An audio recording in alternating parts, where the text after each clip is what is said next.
Hello everyone and welcome to this module on the Fair Housing Act or the FHA. Now the Fair Housing Act prohibits discrimination against people when they're renting, buying, or seeking a mortgage. And the Fair Housing Act prohibits discrimination based on race, color, national origin, religion, sex, familial status, and disability. Importantly, it's important to remember that the Fair Housing Act is administered by the United States Department of Housing and Urban Development, or HUD.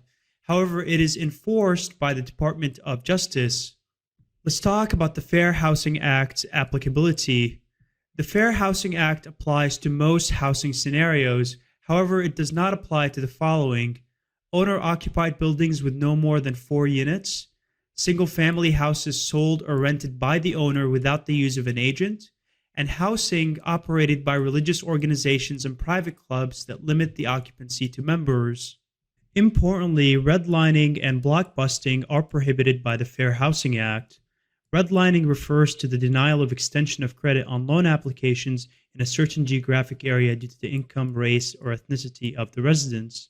So this is basically the denial of a loan application based on a geographic area without considering the applicant's individual qualifications. On the other hand, blockbusting is also known as panic selling or panic peddling, and this is the practice of convincing people residing in a certain geographic area to sell their homes at below market prices before a certain other group starts moving in. So as we said, the Fair Housing Act prohibits redlining, but what's the difference between redlining versus reverse redlining? So as we said, redlining is the denial of extension of credit on loan applications in a certain geographic area due to income, race, or ethnicity of the residents.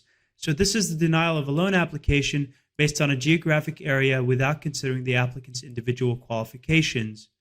On the other hand, reverse redlining is targeting residents of a certain geographic area due to income, race, or ethnicity and providing those targeted borrowers credit on unfair terms. So reverse redlining is basically targeting minority communities and providing them credit on unfair terms.